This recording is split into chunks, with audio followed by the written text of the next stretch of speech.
안녕하십니까? 더서울 디지털 치과 대표원장 조세영입니다. 오늘은 저희 치과에서 진행했던 치료 사례를 하나 소개해 드리려고 하는데요. 사업 때문에 바쁘셔서 치아 관리를 제대로 못 하시다가 큰 결심을 하시고 치료를 하기 위해 저희 치과를 찾아와 주신 환자분이십니다. 일단은 먼저 상악 전체 임플란트 식리 케이스라고 할 수 있는데요. 먼저 초진 시 촬영했던 파노라마 사진을 보면서 좀 설명을 드릴게요.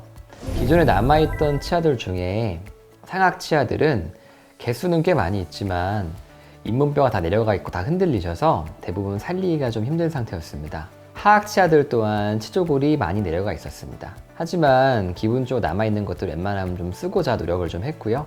우선 상악 치아들의 치료와 오른쪽 아래 원래 치아가 없었던 이 부분에 임플란트를 계획해 보았습니다. 구강 내부 사진도 함께 좀 보여드리면요.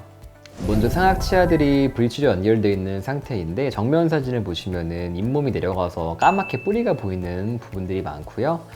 거기에 고름이 가득 차 있는 상태라고 할 수 있겠습니다. 상악 치아 중에서 하나는 부러져서 뿌리만 남아있는 게 좀 보이고요. 또 오른쪽 아래 부위는 발치한 지가 좀 오래되어서 뼈가 좀 얇아져 있는 모습을 확인할 수 있습니다.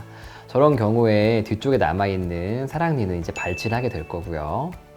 또한 아래 치아의 앞니 같은 경우에는 치조골이 많이 내려가서 사이사이가 다 보이긴 하지만 아직 아주 많이 흔들리는 것도 아니고 환자분께서 관리를 잘 하실 수 있을 것 같아서 이거는 발치하지 않고 유지하기로 계획을 했습니다.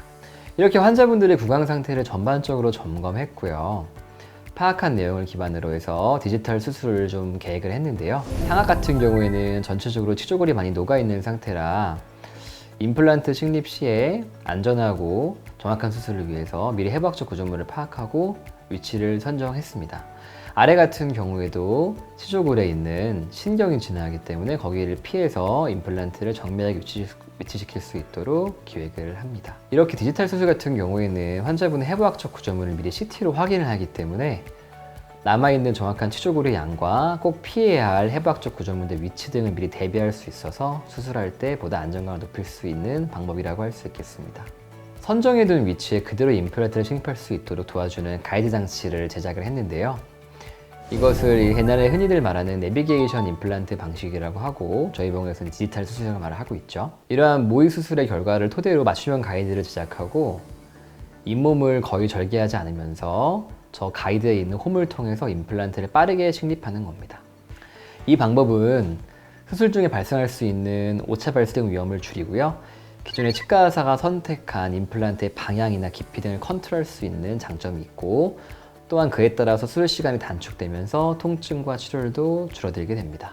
먼저 상악 치아들을 모두 발치한 후에 4개의 임플란트를 식립을 했습니다. 계획했던 위치에 임플란트가 잘 심어진 것을 파노라마 엑스레이 사진으로 확인할 수가 있고요. 일정 회복 기간을 거친 후에 상악 쪽에 3개의 임플란트 그리고 오른쪽 하악에 2개의 임플란트를 추가로 식립을 했습니다. 첫 번째 임플란트 4개를 식립한 후에 임시 틀니를 사용할수록 껴드렸고요.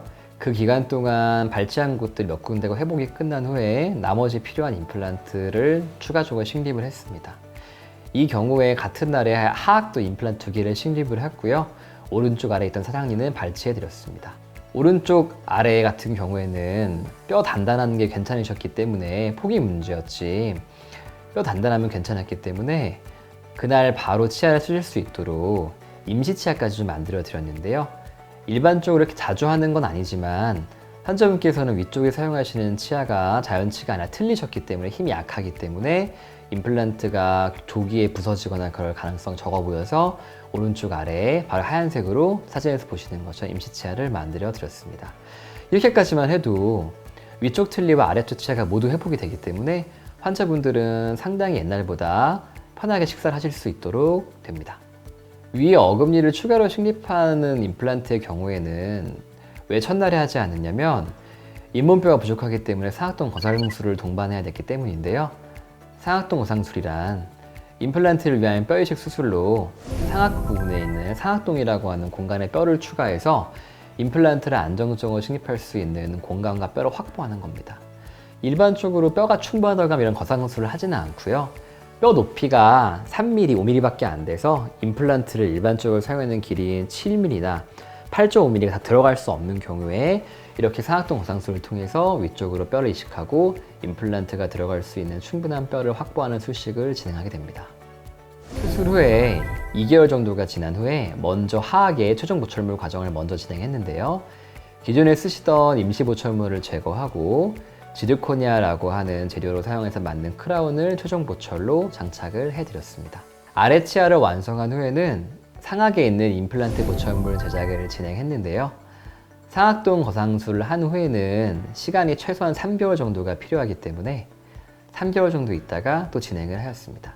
잇몸뼈가 많이 내려간 상태로 인해서 그냥 보철물을 만들면 치아가 굉장히 길어 보일 수가 있기 때문에 아래 치아와 어느 정도 길이를 맞추기 위해서 앞니 보철물들은 끝에 쪽에서는 잇몸 색상을 넣어서 분홍색으로 같이 디자인을 했습니다. 보시는 바와 같이 계획된 치료가 모두 잘 마무리가 되었습니다. 사실 아래 앞니 같은 게 벌어진 부분이 조금 신경 쓰이시긴 하는데요. 일단 환자분께서 당장 치료를 원하지 않으셨고, 또한 저기에 라미네이트나 크라운 치료를 하기에는 치아 뼈가 썩 좋지가 않아서 일단은 관리만 하시면서 지켜보기로 하였습니다. 이렇게 시술이 끝나게 되면 처음과 완전하게 다르게 모든 음식을 마음껏 드실 수 있기 때문에 환자분의 몸 상태라든가 평소 생활 자신감도 올라가게 됩니다. 오늘 소개한 치료 사례는 정밀한 계획과 맞춤형 접근을 통해서 임플란트 치료가 성공적으로 마무리되었다고 할 수 있겠는데요. 환자분의 고민을 해결할 수 있고, 또한 식사를 제대로 하실 수 있게 만들어드려서 치과 의사로서 매우 기쁘고, 환자분께서 변화된 모습을 보니 더욱 치료 후에 보람을 느낄 수가 있었습니다.